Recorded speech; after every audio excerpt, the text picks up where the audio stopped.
Picture দেখে তোমরা বুঝতেই পারছো যে আজকে আমি পুরুষদের রিপ্রোডাক্ট পার্টের একটা প্রবলেম একটা গড়বড়ি নিয়ে কথা বলতে চলেছি। এখানে কি হয়, ছেলেদের যে পার্টসটা আছে, ছেলেদের যে পিটা আছে, এটা হঠাৎ করে দাঁড়িয়ে যাচ্ছে, শক্ত হয়ে যাচ্ছে, এমনকি ভয়ানক ব্যথা হচ্ছে। এখানে কি হয়, কখনো কখনো পি হঠাৎ করে ব্যথা শুরু হয়ে যায়, হঠাৎ করে দাঁড়িয়ে যায়, কোনো কারণ ছাড়াই একদম পুরোপুরি ভাবে দাঁড়িয়ে যায়, শক্ত হয়ে যায়। আর এই শক্ত হওয়াটা অনেক টাইম ধরে থাকে, কোনো অ্যাক্টিভিটি ছাড়া, কোনো কিছু ছাড়াই। এই যে পি, এটা শক্ত হয়ে যাওয়া, দাঁড়িয়ে যাওয়া, এটার কারণ কি? তো হ্যালো এভরিওয়ান, আমি সুধা সরকার। আমার চ্যানেলে তোমাদের সবাইকে ওয়েলকাম। আমার চ্যানেলে এরকম হেলথ রিলেটেড অনেক ইনফরমেশন ভিডিও আসে পুরোপুরি ভাবে ইউটিউবের গাইডলাইন মেনে। তাই আমার চ্যানেলে যদি কেউ নতুন থেকে থাকো, চ্যানেলটাকে সাবস্ক্রাইব করে দেবে আর ভিডিওটাকে ফুল দেখবে। ভিডিওটা অনেক ইনফরমেটিভ। যদি তোমরা ভিডিওটা পুরো না দেখো, অনেক অজানা কিছু জিনিস তোমরা কিন্তু মিস করে যাবে। তো চলো শুরু করা যাক। দেখো, এই যে ছেলেদের যে প্রাইভেট পার্ট আছে, যেই রিপ্রোডাক্ট যে পার্টটা আছে, যেটা আমরা বাংলায় কি বলি, লি অঙ্গ, যেটা আছে, সেটার কাজ কি? যখন কোনো ছেলেরা মেয়েদের সংস্পর্শে আসে, তখন কি হয়, তাদের যে পার্টটা, এই পার্টটা আছে, পিটা আছে, সেটা এরকম করে শক্ত হয়ে যায়, মানে সে দাঁড়িয়ে পড়ে। আর কি হয়, পার্টটা শক্ত হয়ে যায়। আর যখন সে ইন্টার করে, যখন তার ভেতরে যায়, তখন কি হয়, সেই পার্টটা তার নিজের কাজ করে। কাজ করার ফলে এই যে মাথা থেকে কিছু লিকুইড বার হয়ে যায়, সাথে সাথে কি হয়, পার্টটা আবার ছোট হয়ে যায়, মানে সফট হয়ে যায়। এটা হচ্ছে এর কাজ। ইন্টারের সময় ভেতরে যাবে, বড় হয়ে নিজের কাজ করবে, লিকুইডটা বাইরে বের করবে, আবার চলে আসবে। কিন্তু এই কেসে কি হয়, এখানে কিন্তু কোনো কারণ ছাড়া, কোনো অ্যাক্টিভিটি ছাড়া, কোনো কিছু ছাড়াই পার্টটা কি হচ্ছে, একদম এরকম শক্ত হয়ে যাচ্ছে, খুব পরিমাণে শক্ত হয়ে যাচ্ছে। এটার কারণ, এটা কিন্তু ওই টাইমের কথা বলা হচ্ছে না যখন অ্যাক্টিভিটি করায়, এটা বলা হচ্ছে ওই টাইম ছাড়া, যখন কোনো কিছু করছে না, কোনো অ্যাক্টিভিটি করছে না, অটোমেটিক্যালি পার্টটা কিন্তু শক্ত হয়ে যাচ্ছে, দাঁড়িয়ে যাচ্ছে, প্রচুর পরিমাণে হার্ডনেস এসে যাচ্ছে। আর তার এই মিডিল পোর্শনে খুব পরিমাণে পেইন হচ্ছে, এই মিডিল পোর্শনে খুব পরিমাণে পেইন হচ্ছে, পার্টটা পুরো শক্ত হয়ে থাকে। এটা কখনো কখনো 3-4 দিনও থাকতে পারে, আবার কখনো কখনো একদিনে 3-4 বারও হতে পারে। এখন এটার এই যে কারণটা আছে, এই যে পার্টটা যে অটোমেটিক্যালি যে দাঁড়িয়ে যাচ্ছে, এটাকে দুই ভাগে ভাগ করা হয়। একটা হচ্ছে কি পেইনফুল, একটা হচ্ছে পেইনলেস। কখনো কখনো কি হয়, এই কেসে এটাতে কিন্তু অনেক সময় ব্যথা হতে পারে, আবার অনেক সময় ব্যথা নাও হতে পারে। এটাকে দুটো ভাগে ভাগ করা হয়। যাদের ব্যথা হয় তাদের কি হয়, আগে জেনে নি। এই যে পার্টটা আছে, এই যে পিটা আছে, একে দুই ভাগে ভাগ করা হয়েছে। একটা হচ্ছে এই যে যেখানে যে উপরে যে খালি অংশটা, পিঙ্ক কালারের যেটা থাকে খালি অংশ, যেমন এই যে তার পার্টটা, পার্টের ঠিক এই উপরটুকু, এটাকে কি বলা হয়, গ্ল্যান্ড পি, মানে এটা এর পুরো মাথাটা। তারপরে যে জায়গাটুকু আছে নিচের টুকু, সেটাকে কি হয়, সফট পি, এটাকে মিডিল পোর্শন ধরা হয়, আর নিচেরটা ভেতর দিকে থাকে। তো যখন তার ব্যথা হয়, তখন কি হয়, এই মিডিল পোর্শনটা খুব শক্ত হয়ে যায়, এমন শক্ত হয়ে যায়, আর ওখানে প্রচুর ব্যথা করে। কিন্তু এই যে ব্যথার যে সিমটমটা আছে, এটার কিন্তু মাথাটা কোনো ব্যথা থাকবে না, মাথাটা একদম সফট থাকবে। এটা হচ্ছে যখন এই কেসের ব্যথাটা আসে, যখন হার্ড হয়ে যায়, অটোমেটিক্যালি হার্ড হয়ে যায়, ব্যথা হয়, তখন কি হয়, এই মিডিল পোর্শনটা শক্ত থাকে, কিন্তু এই মাথাটা নরম থাকে।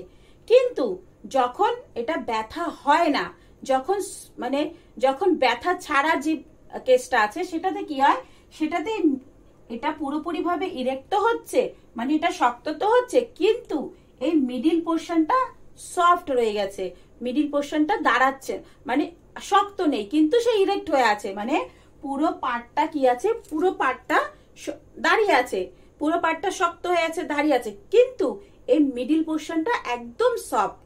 এটা কখন হয়, এটা হয় যখন ব্যথা ছাড়া, তখন কি হয়, মিডিল পোর্শনটা সফট থাকে। আর এই যে গ্ল্যান্ডটুকু, এই যে মাথাটুকু, এটা কি হয়, এটা কিন্তু একদম শক্ত থাকে। এটা কখন হয়, এটা কিন্তু ব্যথা ছাড়া। ব্যথাওয়ালাটাতে কি হবে, মিডিলটা শক্ত থাকবে, উপরেরটা সফট থাকবে। ব্যথা ছাড়াটায় কি আসবে? ব্যথা ছাড়াটায় আসবে মিডিল পোর্শনটা নরম থাকবে, কিন্তু উপরের পোর্শনটা শক্ত থাকবে। এই যে দুটো ভাগে যে ভাগ করা হয়েছে, এটা কিন্তু এক একজনের এক এক রকম ভাবে হয়। তো তোমরা বুঝতে পারলে এটা কেসটা কেমন থাকে। এই যে ব্যথা ছাড়া ব্যথাওয়ালা এই যে ইটা আছে, এই যে ছেলেদের যেই পি এর যে প্রবলেমটা আছে, পি এর যে ডিজিজটা আছে, এটা কি? এটার নাম কি? এটার নাম হচ্ছে প্যারাফিজম। এটাকে দুই ভাগে ভাগ করা হয়। যখন ব্যথা হয় তখন এটাকে বলা হয় স্ক্যামিক, আর যখন এটা ব্যথা ছাড়া হয় তখন একে বলা হয় নন স্ক্যামিক। এবার বলি এর কারণ কি।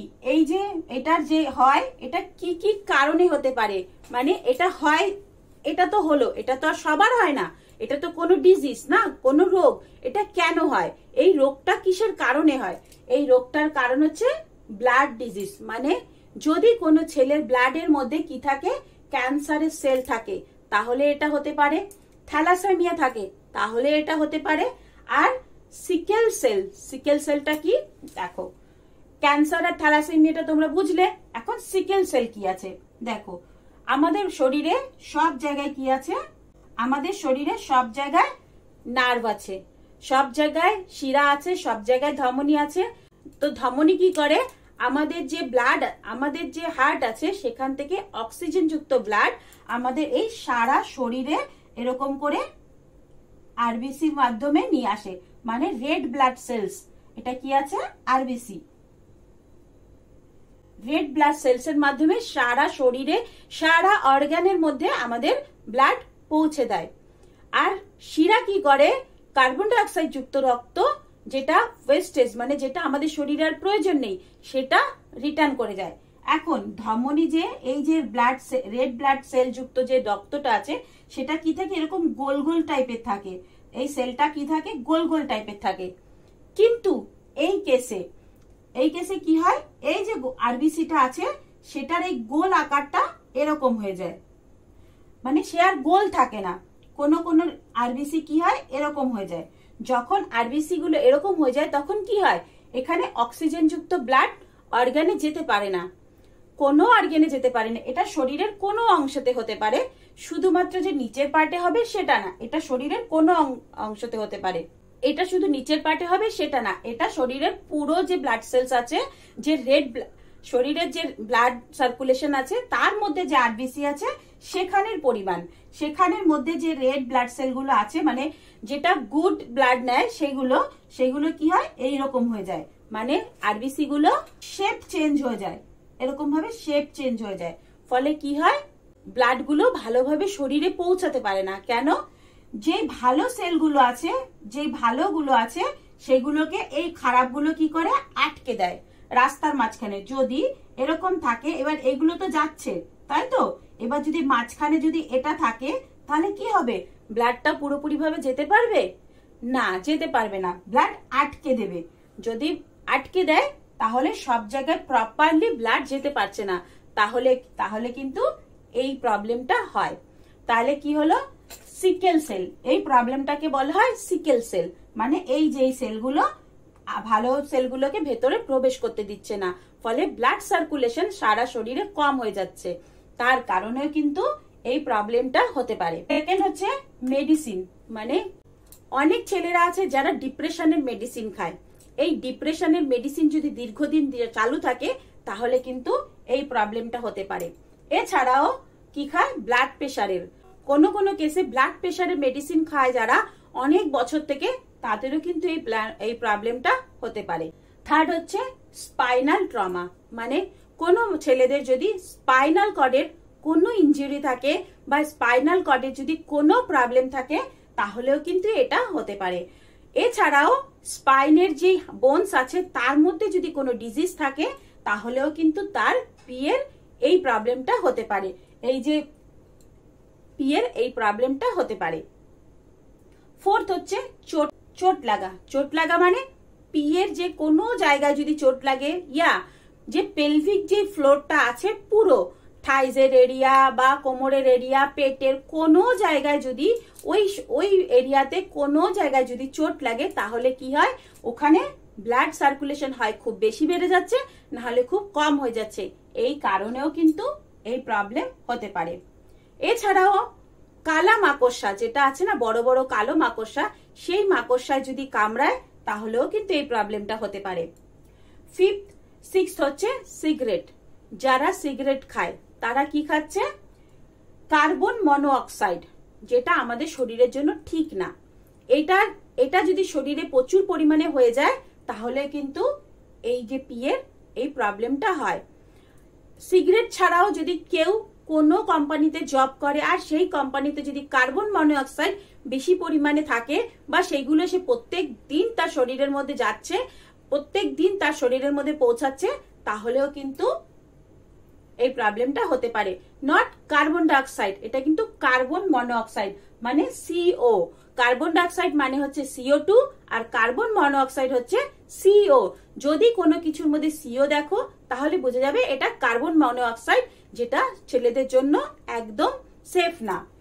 তো এই কার্বন মনোঅক্সাইডের কারণে কিন্তু ছেলেদের যে পার্ট আছে সেটা কিন্তু কোনো রিজন ছাড়া, কোনো অ্যাক্টিভিটি ছাড়া আপনি আপ দাঁড়িয়ে যাচ্ছে। এছাড়াও কি আছে? ড্রাগ। যারা অত্যাধিক পরিমাণে ড্রাগ নেয় তাদেরও এটা হতে পারে। আবার কি আছে? অ্যানাস্থেসিয়া। যদি কোনো কারণে তাকে ওই জায়গায় অ্যানাস্থেসিয়া দেওয়া হয় তাহলেও কিন্তু এই প্রবলেমটা হতে পারে। আর কি আছে? P injection therapy. P injection থেরাপিটা কি? অনেক সময় দেখা যায় ছেলেদের সেক্সুয়াল অ্যাক্টিভিটির সময়ও তাদের পিটা হার্ড হচ্ছে না, মানে নরমই থেকে যাচ্ছে, যেটাকে বলা হয় হার্ডনেসের কমি। সেই সময় কি হয়? তারা একটা থেরাপি করায়, যেটা হচ্ছে গিয়ে পি ইনজেকশন। পি এর মধ্যে ইনজেক্ট করা হয় তার যে পিটা আছে সেটাকে অনেকক্ষণ থেকে হার্ড রাখার জন্য। এবার এই যে থেরাপিটা আছে এটা সে করছে, সেটা তো ন্যাচারাল প্রক্রিয়া না, এটা তো ন্যাচারাল প্রক্রিয়া ছেড়ে বাইরে, মানে তাকে জোর করে দেওয়া হচ্ছে। যখন এই কেসে কেউ এই থেরাপির সময় যদি তাকে ইনজেক্ট করা হয় আর তার পি যদি একদম 4 দিন 5 দিন পর্যন্ত শক্তই থাকে, কখনো নরম হচ্ছে না, বা তার পিয়ের মধ্যে কোনো ইরিটেশন আসছে, তাহলে কিন্তু ইমিডিয়েট এই থেরাপিটা বন্ধ করে দেবে আর ডক্টরের কাছে চলে যাবে, মানে তোমার এটা শরীরের জন্য শুট করছে না। তো এই থেরাপিটা যারা নেয় তাদেরও কিন্তু এই প্রবলেমটা হতে পারে। এখন তোমাদের মনের মধ্যে আসতেই পারে, তাহলে এটা কোন বয়সে ছেলেদের মধ্যে আসতে পারে? হ্যাঁ, এটা বাচ্চাদের, যেমন 5 থেকে 10, এটা বাচ্চাদের 5 থেকে 10 বছর যখন বয়স থাকে তখনও আসতে পারে। আবার বড় ছেলেদের 20 থেকে 50 বছর বয়সের মধ্যে কখনো আসতে পারে। এই দুটো বয়স হচ্ছে গিয়ে এই দুটো বয়সের মধ্যে কোনো বয়সে হতে পারে। এখন এটার হওয়ার কারণ তো তোমাদেরকে বলে দিলাম, কিন্তু এটা হলে তোমাদের শরীরে কি কি প্রবলেম হবে কি কি ভাবে বুঝতে পারবে। যাদের এই রোগটা হবে তাদের কি হবে? তাদের পি প্রচুর পরিমাণে শক্ত হয়ে যাবে কোনো অ্যাক্টিভিটি ছাড়া। এছাড়াও তাদের যে মিডিল পোর্শনটা আছে এটা খুব ব্যথা হবে, খুব শক্ত হয়ে যাবে, আর এই মাথাটা আছে এটা কিন্তু একদম সফট থাকবে। আবার কারোর এই মাথাটা খুব শক্ত হয়ে যাবে কিন্তু এইটা সফট থাকবে, আর তার কিন্তু কোনো ব্যথা হবে না, কিন্তু তার পুরো পার্টসটাই কিন্তু ইরেক্ট থাকবে, মানে ওটা কিন্তু সফট থাকবে না, ওটা দাঁড়িয়ে থাকবে, কিন্তু এই প্রবলেমটা হবে। আর কি হবে? একজনের ব্যথা হবে, একজনের ব্যথা হবে না। আর কখনো কখনো দিনে 3 বার 4 বারও এটা দাঁড়াতে পারে, আবার সফট হয়ে যেতে পারে। আবার কখনো কখনো পুরো দিন তার দাঁড়িয়েই আছে, 4 দিন হয়ে গেল তার দাঁড়িয়েই আছে, মানে শক্তই হয়ে আছে, কখনো সফট হচ্ছে না। কারো যদি এরকম হয় তাহলে সে বুঝে যাবে যে আমার এই প্রবলেমটা আছে। এখন বলি এই যে ব্যথাটা হচ্ছে এটা কেন হচ্ছে। দেখো, এই যে পার্ট আছে এটার মধ্যে কি হয়? এটার মধ্যে শিরা আর ধমনী আছে। ধমনী কি করে? হার্টের থেকে ব্লাড নিয়ে এখানে রাখছে। রাখার পরে কি হচ্ছে? যখন ব্লাড গুলো নিচ্ছে তখন এটার কাজ হচ্ছে। এবার এই যে ব্লাডের কাজ হয়ে গেল, এখন কি করবে? এই যে ব্লাডটা আছে এর কাজ হয়ে যাবার পরে সে তো আবার শিরা দিয়ে ব্লাডটা রিটার্ন করবে, তাই তো? সে শিরা দিয়ে কি করবে? ব্লাডটা রিটার্ন করবে। কার কাছে রিটার্ন করবে? হার্টের কাছে। তাহলে সে ব্লাডটা হার্টের কাছে রিটার্ন করবে। এবার ব্লাডটা তো গেল, অক্সিজেন যুক্ত ব্লাড ভেতরে প্রবেশ করলো, কিন্তু তার কাজ হয়ে গেল। এখন সে কি করবে? কার্বন ডাইঅক্সাইড মানে সেই রক্তটা যখন কাজ করে ফেলবে, এবার কিছু দূষিত রক্ত তো হবে, তাই তো? সেই দূষিত রক্তটা কি? কার্বন ডাই অক্সাইড যুক্ত রক্ত, CO2 যুক্ত রক্ত। সেটা কি করবে? সেটা এখান থেকে বাইরে বের করে দেবে, মানে হার্টে আবার পৌঁছে দেবে। ফুসফুসের মাধ্যমে কার্বন ডাই অক্সাইড বেরিয়ে যাবে, ব্লাড আবার অক্সিজেন নিয়ে আবার তার কাজ শুরু করবে। এটা কে করছে? শিরা করছে। শিরা ব্লাড নিয়ে হার্টে পৌঁছে দিচ্ছে, আর ধমনী কি করছে? হার্টের থেকে ব্লাড নিয়ে এই জায়গায় চলে এসেছে। এখন এই কেসে কি হয়? যখন ব্যথা হচ্ছে তখন কি হয়? ব্লাড তো আসলো, অক্সিজেন যুক্ত ব্লাড আসলো, এবার এখানে আসলো, এর কাজ হয়ে গেল। এর কাজ হয়ে যাওয়ার পরে যে নোংরা যুক্ত যেই ব্লাডটা আছে, যেটাকে ড্রেন করে দেওয়া, যেটাকে যে কার্বন ডাই অক্সাইড যুক্ত ব্লাডটা আছে, যেটা এখান দিয়ে রিটার্ন করবে, সেটা আর যাচ্ছে না। ফলে কি হচ্ছে? এখানে যে অক্সিজেন যুক্ত রক্ত তো তার কাজ করেই ফেলেছে, মানে এই জায়গায় কার্বন ডাই অক্সাইড যুক্ত রক্ত বেশি হয়ে গেছে। তখন কি হয়? এই গ্ল্যান্ডটা শক্ত হয়ে যায় আর এই জায়গাটা সফট থাকে, তখন কিন্তু প্রচুর পরিমাণে ব্যথা হয়। তো যখন পিয়ের ভেতরে কার্বন ডাই অক্সাইড যুক্ত রক্ত ভরে যায়, পুরোপুরিভাবে একদম ওটাকে হার্ড করে দেয়, তখন কিন্তু এই পিয়ের যে গ্ল্যান্ড পি আছে, এটা কিন্তু একদম শক্ত হয়ে যায় আর ব্যথা হতে থাকে। এবার তাহলে এটা কি হলো? পিয়ের মধ্যে কার্বন ডাই অক্সাইড যুক্ত রক্ত বেশি হয়ে গেছে, তখন এই ব্যথা হয়। এবার যখন ধরো পিয়ের কোনো এরিয়াতে যদি চোট লাগে, চোট লাগলে কি হয়? আমরা সবাই জানি চোট লাগলে ওখানে ব্লাড ফ্লো বাড়তে থাকে। কেন ব্লাড ফ্লো বাড়ে? যে ওখানে যে সেলগুলো আছে সেগুলো যেন ড্যামেজ না হয়, তাই জন্য ব্লাড পুরোপুরিভাবে ফোর্সে ওই জায়গায় পৌঁছায়। আর এবার যখন ওখানে ব্লাড যাচ্ছে, ব্লাড পুরোপুরিভাবে যাচ্ছে, ওখানে অক্সিজেন যুক্ত ব্লাড ওখানে ফোর্সে যাচ্ছে, মানে অক্সিজেন যুক্ত ব্লাড প্রচুর পরিমাণে যাচ্ছে। তো কি হয়? যখন কোনো জায়গায় চোট লাগে তখন সেই জায়গায় ব্লাড ফ্লো ভরে যায়। তো কি হয়? অক্সিজেন যুক্ত ব্লাড যখন চলে আসে, এবার যখন এর আশেপাশে জায়গায় আসবে তখন এটার মধ্যেও তো ব্লাড ফ্লো বেড়ে যাবে, তাই তো? তো এখানে ব্লাড ফ্লো বেশি বেড়ে যায়, মানে অক্সিজেন যুক্ত রক্ত এখানে বেশি চলে আসে। তার কারণে কিন্তু এখানে ব্যথা হয় না, বাট এটা শক্ত থাকে। তো এই ব্লাড কিন্তু এই টিপ পর্যন্ত বেশি আসতে পারে না, অক্সিজেন যুক্ত রক্ত এই পর্যন্তই থাকে, তখন কিন্তু ব্যথা হয় না, বাট এটা ইরেক্ট থাকে। কারোর যদি এটা হয়ে থাকে বা এরকম হয়ে থাকে, তাহলে কি করতে হবে? কোনো দিকে না তাকিয়ে সোজাসুজি ডক্টরের কাছে যেতে হবে। এটার ঘরোয়া ভাবে কোনো প্রক্রিয়া নেই, কোনো এক্সারসাইজ নেই, কোনো কিছু নেই, এটা কিন্তু ডক্টরের কাছে যেতে হবে। ডক্টর তোমাদেরকে সাজেস্ট করবে। ডক্টরের কাছে গেলে তোমাদের কি কি করতে হবে সেটাও আমি একটু বলে দিচ্ছি। ডক্টর তোমাদেরকে কি করবে? ব্লাড টেস্ট দেবে। পি আছে, এখানে দেখবে এখানে ব্লাড ফ্লো কিরকম আছে, অক্সিজেন যুক্ত ব্লাড বেশি আসছে না কার্বন ডাই অক্সাইড যুক্ত ব্লাড বেশি আছে, পুরোটা দেখবে, চেক করবে। তারপরে কি দেখবে? তোমার থ্যালাসেমিয়া আছে নাকি, তোমার ব্লাড ক্যান্সার আছে নাকি, তুমি কত সিগারেট খাচ্ছ, তুমি কত ড্রাগ নিচ্ছ, এইগুলো সব ডক্টর চেক করবে। চেক করার পর ডক্টর বুঝতে পারবে যে তোমার এটা আছে কিনা। এটার ট্রিটমেন্ট কি আছে? এটার ট্রিটমেন্ট ছোট্ট একটা ট্রিটমেন্ট আছে, যেটা হচ্ছে তার ব্যথা হচ্ছে, তার কি হচ্ছে? তার কার্বন ডাই অক্সাইড যুক্ত রক্ত বেশি হয়ে যাচ্ছে, তার ফলে তার এই জায়গাটা মোটা হয়ে যাচ্ছে আর এই জায়গাটা নরম হয়ে যাচ্ছে। তাহলে সেই ব্লাডটা বার করার জন্য চেষ্টা করবে, যে কার্বন ডাই অক্সাইড যুক্ত ব্লাডটা আছে সেটাকে বাইরে ফ্লো করার জন্য তারা একটা ছোট্ট অপারেশন করবে। যাদের অক্সিজেন যুক্ত রক্তটা ফোর্সে আসছে, যাদের পেইন হচ্ছে না, তাদের কি করবে? তাদের ওই নলিটাকে হালকা বেঁধে দেবে। বেঁধে দিলে কি হবে? ফোর্সটা কম হয়ে যাবে। আর যাদের অক্সিজেন যুক্ত রক্ত এখানে মানে আসছে, কিন্তু এটা কার্বন ডাই অক্সাইড যুক্ত রক্ত যেটা যেতে পারছে না, সেটা কি করবে? এইবার দেখো, এই যে অক্সিজেন যুক্ত রক্ত এখানে আসছে আর এই যে কার্বন ডাই অক্সাইড যুক্ত রক্ত এখান থেকে চলে যাচ্ছে, তাই তো? কিন্তু এটা না গিয়ে কি হচ্ছে? এখানে জমা হয়ে যাচ্ছে। তো কি করবে? এই যে জায়গাটা আছে এইখানে কি আছে? ব্লকেজ আছে, তার জন্য কার্বন ডাই অক্সাইড যুক্ত রক্ত বাপাস যেতে পারছে না হার্টে। সেই জন্য কি করবে? এই ব্লকেজটাকে ভেঙে দেবে, মানে এখানে একটা আলাদা একটা ছোট্ট নলির মতন লাগাবে, যাতে ওই ব্লাডটা আবার হার্টে চলে যায়। তো কিছুই এমন বড় কিছুই না, সামান্য দুটো অপারেশন, যেটাতে তোমাদের ব্লাড ফ্লোটাকে কম বেশি করে দেবে।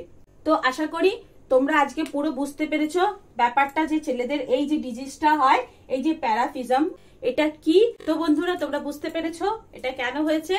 তো কখনো যদি দেখো রাস্তাঘাটে কোনো ছেলেদের এরকম হঠাৎ করে দাঁড়িয়ে যাচ্ছে বা হঠাৎ করে তার দেখতে পাচ্ছ ওই জায়গাটা শক্ত হয়ে গেছে, উঁচু হয়ে আছে, তো কি বলা, তাদেরকে আমরা কি বলি, এর হয়তো চরিত্র খারাপ বা এ হয়তো অনেক খারাপ একটা ছেলে, তা মেয়েদের দেখলেই এ দাঁড়িয়ে যায়। কিন্তু না, মেয়েদের দেখলেই ওদের দাঁড়িয়ে যায় না, এটা একটা ডিজিজ, এটা একটা রোগ। সে কিন্তু জানতেও পারছে না যে তার নিজে নিজে দাঁড়িয়ে গেছে বা নিজে নিজে শক্ত হয়ে গেছে। তো তাকে কিছু না বলাই ভালো, কেন, তার কিন্তু এটা একটা রোগ, সে জানতেও পারছে না এটা কি। আর যারা যারা আমাকে এসে কমেন্ট করো কি আমাদের পিয়ের যে মাঝখানে জায়গাটাতে খুব ব্যথা হচ্ছে, তাদেরকে বলছি তাদের জন্য এইটা কিন্তু অনেক জরুরি একটা ভিডিও। তোমরা এটা দেখো আর এই ভিডিওটাকে দেখে তোমরা ডক্টরের কাছে যাও। হয়তো তোমাদের এই পিয়ের রোগটা হয়েছে, তো তোমরা ডক্টরের কাছে যাও, তোমাদের কিন্তু এটা ঠিক হয়ে যাবে। কোনো ভয়ের কিছু নেই, কিচ্ছু নেই, সিম্পল ভাবে তোমাদেরকে ডক্টর ট্রিটমেন্ট করে দেবে। তো বন্ধুরা আশা করি আজকের ভিডিওটা তোমাদের অনেক হেল্পফুল হয়েছে। তো যদি হেল্পফুল মনে হয় আর যদি এরকম অনেক নতুন নতুন তোমাদের ইনফরমেশন চাই, তাহলে আমার চ্যানেলটাকে সাবস্ক্রাইব করে দিও, বেল আইকনটাকে দাবিয়ে দিও, যাতে এরকম অনেক ইনফরমেশন আসলেই তোমরা কিন্তু আগে পাও। তো চলো আবার দেখা হচ্ছে নেক্সট ভিডিওতে দারুণ একটা ইনফরমেশন নিয়ে। ততক্ষণের জন্য টাটা, বাই বাই, সবাই সুস্থ থাকো, ভালো থাকো, অনেক অনেক হ্যাপি থাকো, বাই।